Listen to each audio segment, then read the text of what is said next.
to start by introducing myself. My name's Anthony, and I'm a physiotherapist by background, and qualified back in 2001. So nearly 20 years ago now, which is time's flown. Probably the last 8, 9 since about 2012. I've been working in. So initially, I worked in the NHS, and then through lots of places, football clubs, in private healthcare. As a musculoskeletal physiotherapist, so treating necks, backs, knees, anything to do with the physical aspects of the body. So I did that for a few years, and then around 2012 as such, I started to work in occupational health for a company called HCA. So I worked part-time as an occupational health physiotherapist treating their staff, and part-time as a back care advisor, which involved delivering training such as this, manual handling training, health and wellbeing awareness seminars, and that kind of thing. And that got me into the field of ergonomics. So doing lots of assessments, DSE assessments, ergonomic assessments of workplaces, particularly in hospitals, looking after the nurses and how they move and handle patients and things like that. So over the years, that's developed, and I'm now kind of a full-time ergonomics health consultant, if you like. So I still do lots and lots of assessments and these kind of things, these kind of health and well-being seminars, etc., and talks. So that's me. Obviously, we're here today to talk a little bit about working from home. So I'm going to just share my screen with you. So these are the things I'm going to talk about today. Some top tips for working from home. You can Google this, and I'm sure you'll find hundreds of tips. So I'm going to try to narrow it down to the top 5 things that I've looked at and read and saw with doing this research, and things that I've seen over the years. I've done a number of home workstation assessments for people. So it's just some top tips for working from home. We're going to think briefly about our mental health and working from home, things we can do to help manage that, because again, this is not a normal home working scenario. This is a scenario where we're in unprecedented times in terms of what's going to happen going forward. That really puts quite a lot of stress and anxiety upon us. So we're going to think briefly about that. Pain and discomfort obviously is a lot more in my wheelhouse as a physiotherapist. So we're going to talk a bit about how work from home, potentially working in the wrong position, can possibly contribute towards pain and discomfort. Some of you may have had pain and discomfort before you started working from home, and maybe that working from home has potentially exacerbated that. So we'll talk briefly about that. We'll talk about posture. How important is it to have good posture? And what is good posture? And what can we do in terms of our computer or laptop setup to try to help us maintain more neutral positions? Clearly, we need to talk about breaks, because no tips about working from home would be complete without a good breakdown of why we should take breaks and how we should take breaks. And then again, as a physiotherapist, I must stress the importance and benefits of exercise. So, top 5 tips for working from home. The first thing is to make sure you have a good routine. And again, this is something on everyone's list of top 5 tips, but it's not so easy to do. What I would say about routine is it doesn't necessarily have to be the same every day. For example, my routine is different. So on a Monday, Wednesday, and a Friday, I tend to get up early, do an hour of reading, because it's nice and quiet, everyone's in bed. Between about 6:30 and 7:30, then my daughter will get up and I'll make her breakfast, or we'll do a bit of reading together. Then I'll make her breakfast, and then the kind of day begins. On a Tuesday and Thursday, I go for a run early in the morning, and again get back around 8 o'clock, make breakfast, and the day begins. So your routine doesn't necessarily have to be the same every day, just to have one. Again, I'm just reading a book at the moment on how we sleep, and I know you've got a sleep seminar coming up, so something I would definitely encourage you to sign up for, because it turns out sleep is very important. And what it says is that some of us are morning larks and some of us are night owls. And one thing that you might be able to take away from being able to create your own routine is, if you're a night owl, perhaps you can then start your day a little bit later. You can start your day at 10, 11 o'clock if your role lends itself to that, and then work later on in the evening. So develop your own routine, do what's best for you, but have a routine, make a plan, and try to stick to it. The other thing about a routine is try to make sure you do give yourself a start time, and most importantly, give yourself a stopping time. So don't extend into that leisure time, because it's one thing about working from home is that the line between home and work can become very blurred. So it's really important to try to keep that delineation as much as you can, by just having that definitive stop time and leaving it there, particularly if you have a family at home, of course. The other thing about working from home, this is one that I really struggle with, is managing distraction. Um, Anybody that's there, that's listening to this, that has children at home will understand that they can be a distraction. It's not their fault. They're at home. They're trying to do their homeschooling, and they've got their needs. But they can be a distraction if you're trying to focus on things. So you have both internal and external. So internal distractions in terms of your work and your life and your family, and you've got distractions in terms of work distractions. So in terms of the life distractions, as I say, children, partners, other housemates, you may have family that you're looking after, that you're concerned about, other worries and concerns around the pandemic or otherwise. So those can be distractions. And then you have work-related distractions, people sending you emails popping up every 5 minutes when you're trying to write, maybe a paper or something. So it's how we manage it. How do we manage these distractions? So a couple of things. Number one is going back to your routine. So if you can have a routine, when you're thinking about designing your routine, can we talk to other people in the household and maybe ask them, can I have this time protected for focus work? I know sticking your kids in front of a movie is not thought to be very good parenting, but for a couple of hours a day, perhaps when they finish their schooling, maybe we can rent a movie for them, get them to sit in front of that for 2 hours, and that gives you 2 hours of time to focus on something important.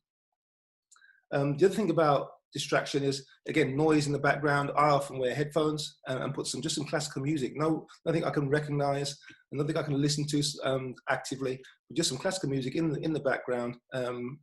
Lots of playlists on Amazon, etc. And then that would just help to block out some of that intelligible noise, which is what really distracts us. The other thing about this focus is trying to find those periods of time where you can really lock in.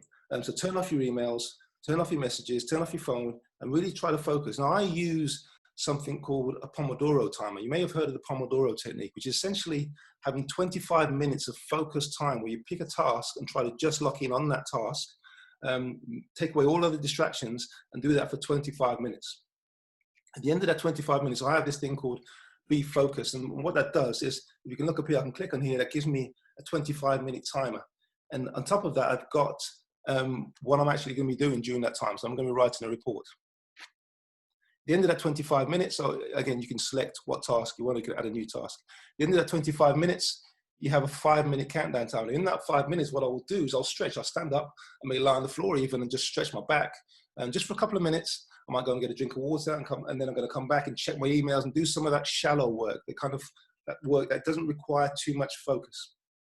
You can see on here, I tell you, one of the main distractions I have, just as a little sidebar, if you look on the top of the screen here, you see this number 5.2, and then it's got a straight arrow and then 0.0. That is my daughter's blood sugar. She's type 1 diabetic, and she has a sensor on which records her blood sugar every 5 minutes.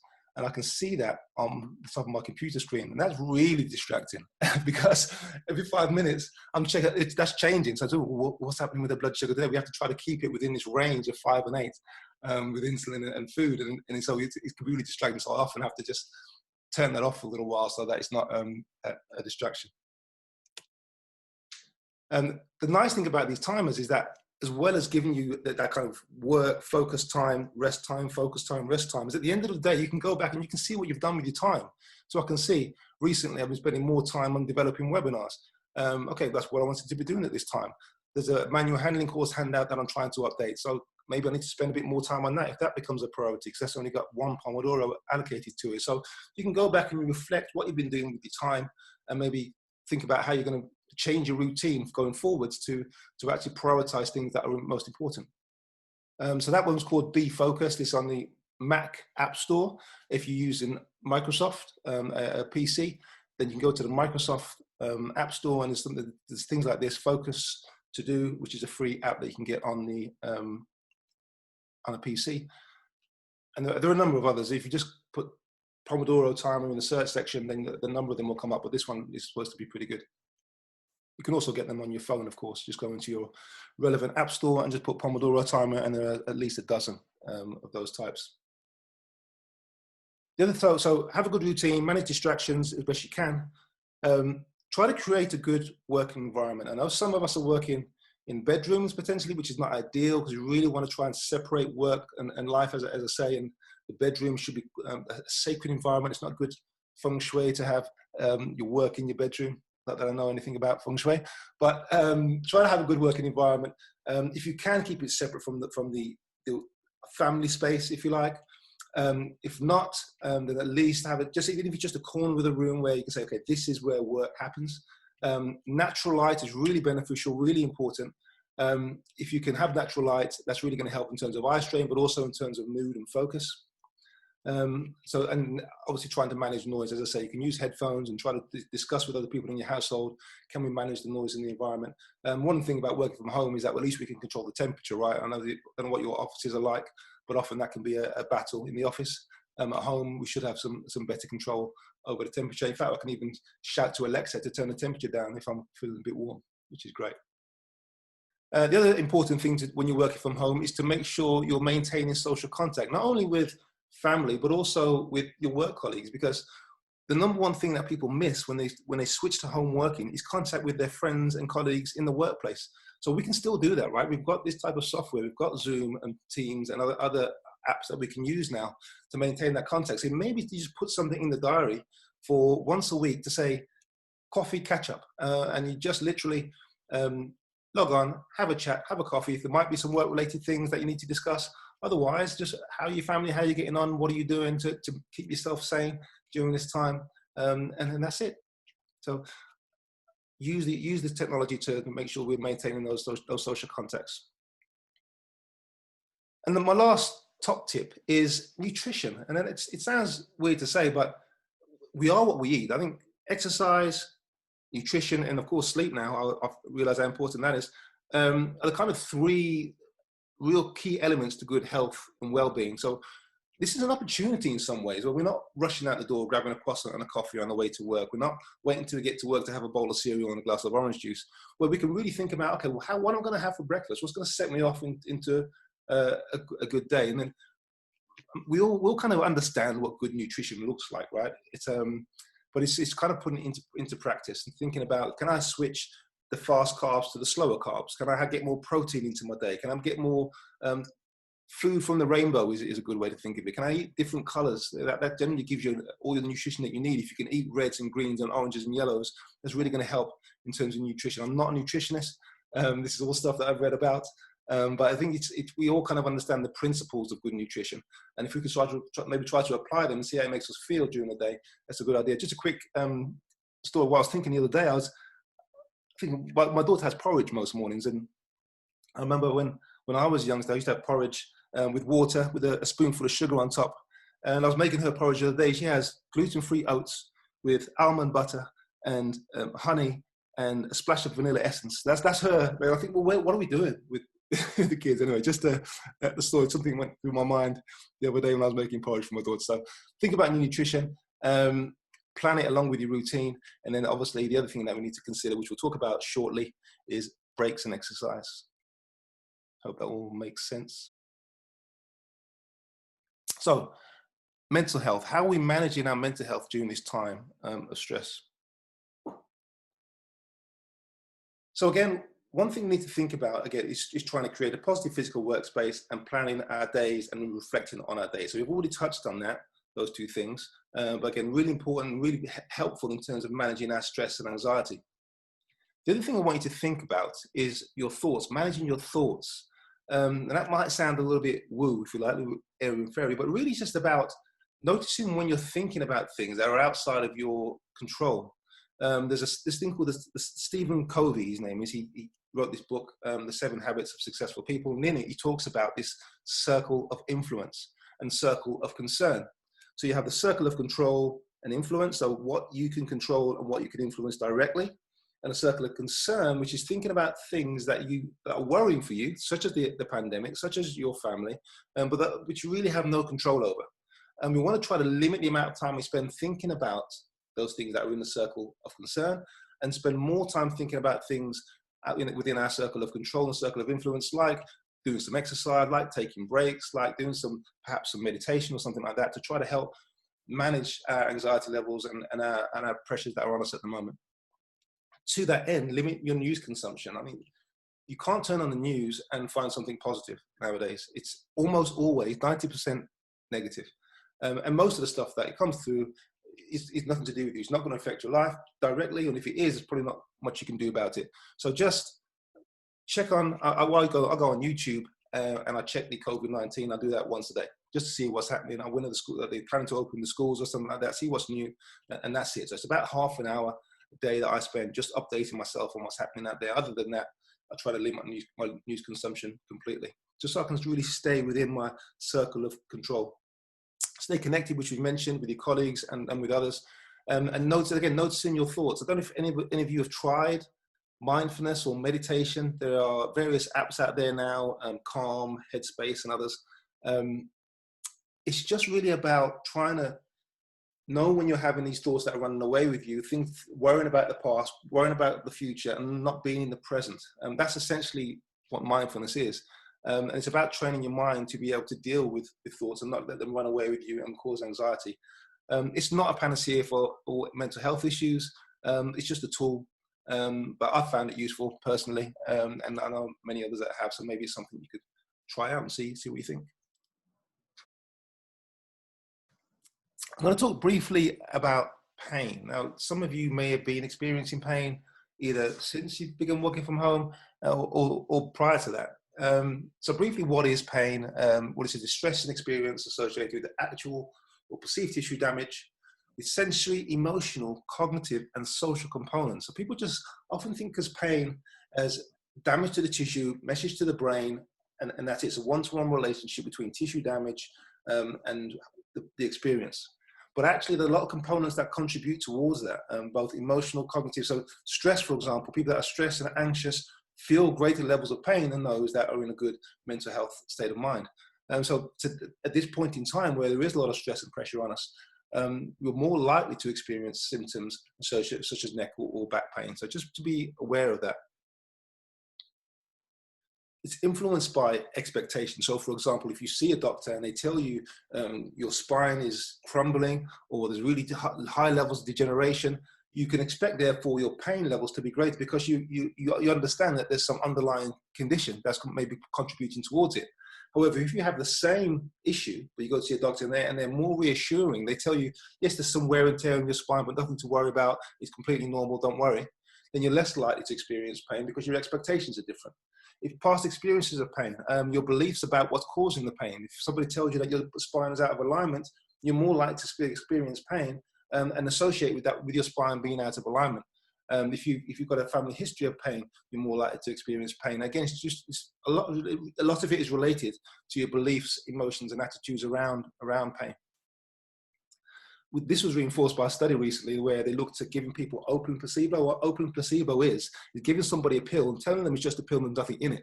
And what they found in chronic back pain patients that took up open placebo, their pain levels and levels of function, their pain levels reduced, their levels of function increased, despite the fact that they knew the pill they was taking was not a medication, but just a placebo. So just the idea of just taking the pill can absolutely reduce people's pain and increase their function just because they took the pill. It's the power of the mind. Let's think about posture. Bad posture, so what? Is bad posture bad for you? So what is bad posture first? So it can be defined as an habitual self-imposed positioning that causes physical stress, especially coping poorly with postural challenges. Now, what do we mean by postural challenges? Well, working from home could be a postural challenge. If you're sitting on a dining room chair without support to your spine that you might get from a task chair in the office, then that could be a postural challenge. If you work on a laptop where the screen is too low and bring you into the posture that you see in this lady here, that could be a postural challenge. So coping poorly with postural challenges. In other words, we're experiencing symptoms, experiencing pain when we have these postural challenges. Now, there's no evidence that bad posture, so sitting in a suboptimal position, is linked to back pain. Our thoughts, experiences, beliefs, stress, poor sleep, lack of exercise, all these things that we've talked about are all far more likely to cause pain and discomfort than your posture. Now, even though I say a bad posture is not necessarily linked to back pain, what is linked to back pain is prolonged postures. So if we're sitting in one position for extended periods, that is more likely to cause you pain and discomfort, regardless of how you're sitting. Now, if you're sitting with more neutral joint positions, then you're less likely, you could probably sit for longer than you could if you didn't have neutral joint positions. However, it's the length of time that we're sitting that's really the key factor. Okay, so just to bear that in mind. It's not to say that sitting with these postural challenges is not going to put more strain on your spine necessarily, but there's no evidence that that leads to long-term back issues. What I would say is that if you're constantly spending long periods sitting, then that is more likely to lead to back issues. Okay, so having said that, I want to have a think about now posture and what neutral joint positions look like. And to do that, what I'm going to do, I'm going to show you my workstation. So fortunately, I have a laptop stand, I have a keyboard, and I have a separate mouse. Really nice to have. We'll talk about briefly in a second what we do when we don't have these things. But for now, I just want to talk a bit about posture. So what is a neutral posture? When I talk about neutral joint position, what I'm talking about is joints being in their mid position. So if you look at my wrist, if it's this way, it's in full flexion. If it's that way, it's in full extension. If it's here, it's in the mid position, which is the neutral position. In this position, there's very little strain on either side of the wrist. Now, with the spine, we know we have a nice S shape. We have an inward lumbar lordosis, a curve that dips in here, and we have an outwards thoracic kyphosis, which curves outwards from here to here. What we do when we sit down and we adopt poor postures, what happens is the pelvis rocks backwards, flattening out that lumbar curve and accentuating the thoracic curve, so we end up in, I call it the Gollum posture. So we're in slump C-shaped spine, something that we really want to avoid. Now, one way we can try to improve that is to have the knees higher, lower than the hips. If you can see my knees and hips here. So if my knees are below my hips, it puts my thigh bone down and rotates my pelvis forwards, which helps me to maintain my lumbar lordosis. So if my knees are above my hips, it rotates my pelvis backwards, which flattens my lumbar spine and puts me towards that C-shaped position. Okay?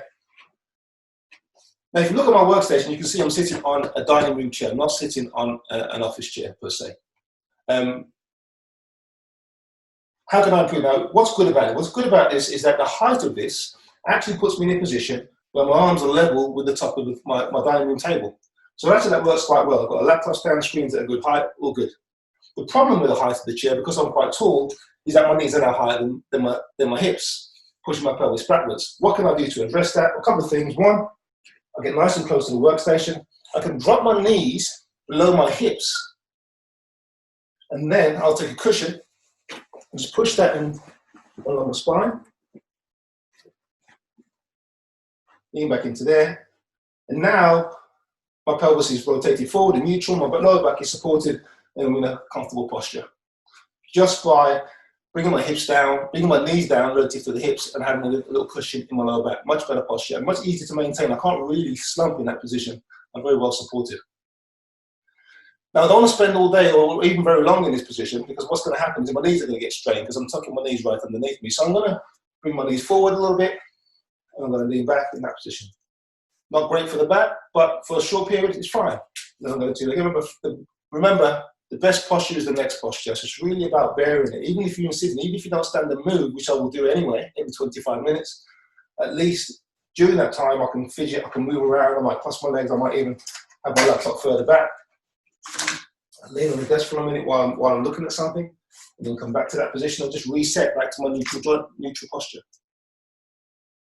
Now, what happens if I don't have a laptop stand and a mouse and a keyboard? I'm just working with a laptop. If you've just got a mouse and keyboard, you can raise the laptop on anything. It doesn't have to be a stand. Any box that you've not used, that you can use, that you can find around the house, as long as the laptop is raised to a reasonable level, that's what we're aiming for. Ideally, the top of the viewable screen should be level with your eyes. If you don't have separate devices, you still want to try and raise the screen as much as you can. Now, if you put it on a box, then you're going to be in a position where your arms are now up here, or you're elevating your shoulder, which is not going to end well. So instead, try to use a cushion or two. Because then what I can do is just rest my arms down here.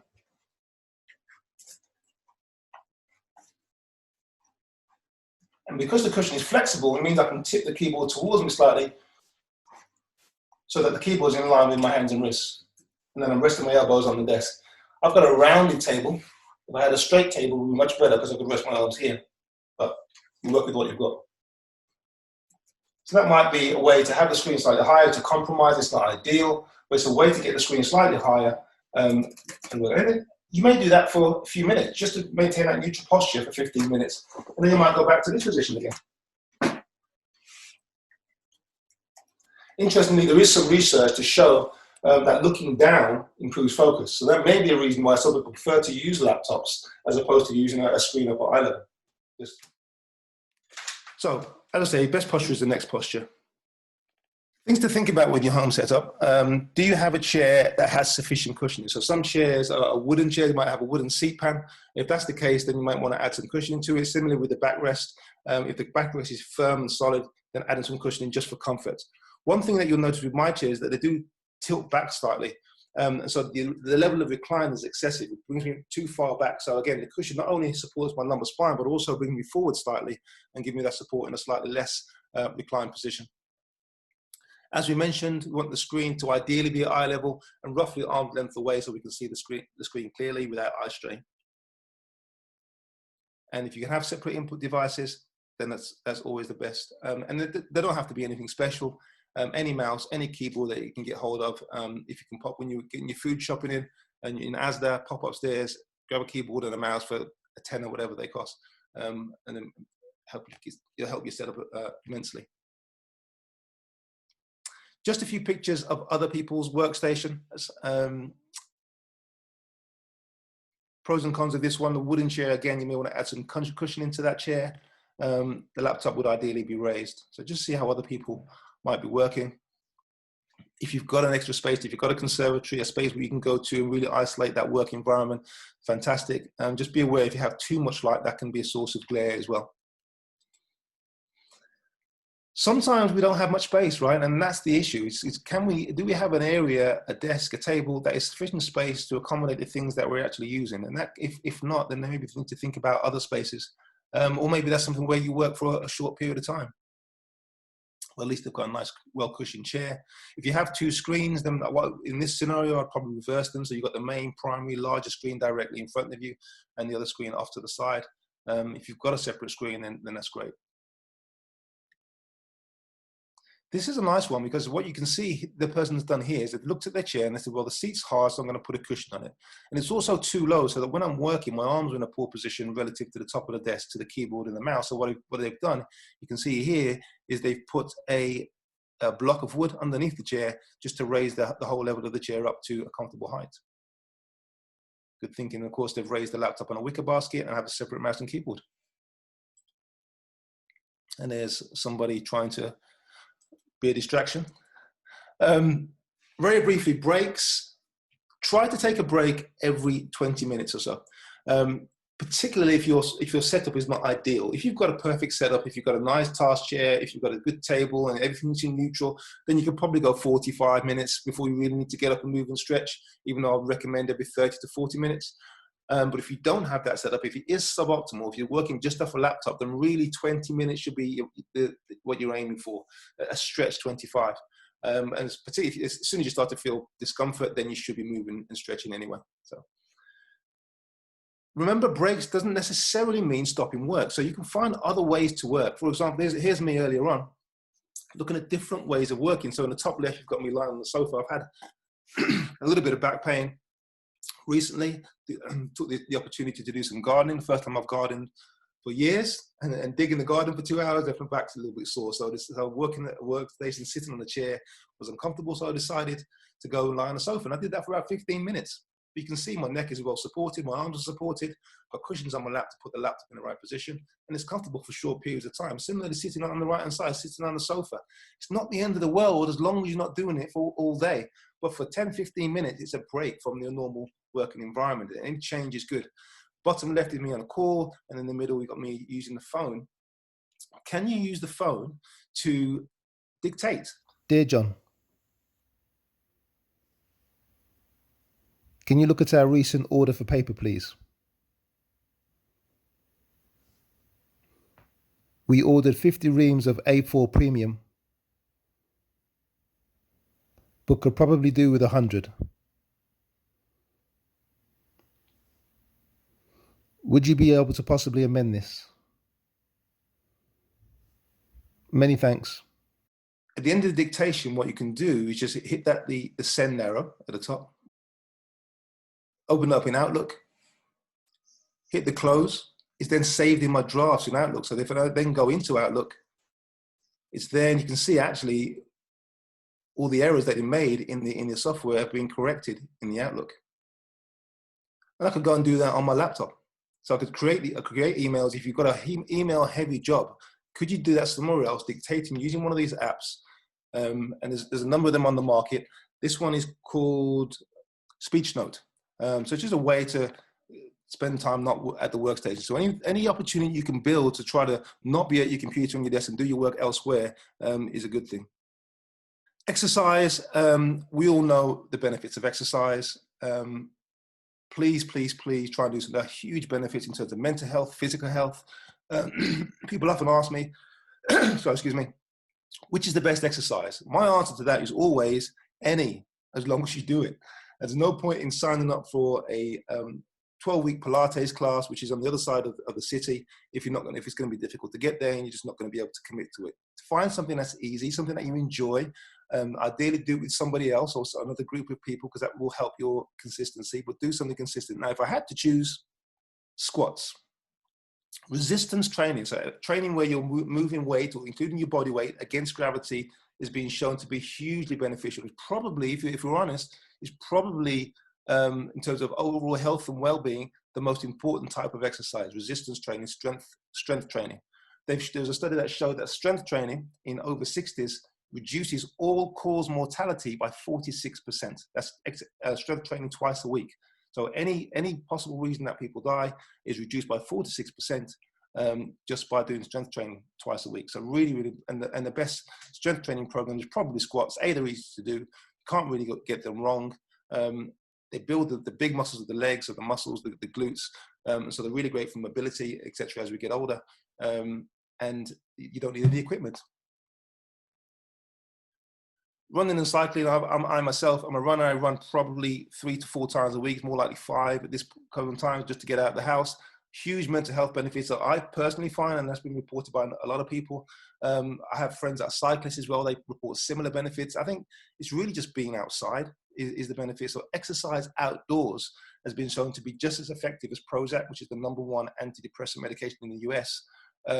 In terms of managing symptoms of anxiety and depression. So just getting outside and exercising when you can. Maintain your social distances. I tend to go at 7 o'clock in the morning when there's not very many people around, but just that 20 minutes, half an hour of jogging or exercise or walking even can be really, really beneficial. And then lastly, something like yoga, which again builds in that mental health aspect, that meditation, breathing in yoga, the focus on poses can be really helpful. And in terms of flexibility, we know that as you probably like me, as you get into our 40s and 50s and 60s, flexibility, we get stiffer. We can maintain that. That's going to make us feel a lot better about ourselves. If you want to jump on YouTube nowadays, you've probably seen there's lots of apps on there if you want to do some home exercises at home, Joe Wicks, Pilates and such. There's an Apple TV, if you've got a 2nd generation Apple TV, or 4th generation Apple TV, should I say. There are lots of things, subscription exercise programs you can sign up to. Probably the same price as a gym membership, but £10–15 a month. And there's some great exercise training programs. These are some of the ones that I like. I tend to use one on my phone called Freeletics, which is purely bodyweight exercises. I do that twice a week. Again, Google it. There are lots of things to try for free. If you like them, you can sign up. But whatever it is, whatever you think you might enjoy, give it a try. Really, really important to try to get some exercise in. Ideally, most days, if not most days, in 3 to 4 times a week, or even just getting out for a walk is really beneficial. So try and do that if you can. Lastly, I just want to give a shout out to my Society of Physiotherapy, CSP, and they've got lots of resources on their website, just with exercises, things you can do at home in terms of desk exercises. So if you go to csp.org.uk, there's a public patient section that you can go onto there, and on there, there's lots of exercises and videos and advice about healthy working and desk-based exercises that you can do to help keep yourself nice and flexible and healthy while you're working. So in that 5-minute Pomodoro break, you can spend 2 minutes of that doing some stretches, which will really, really help you.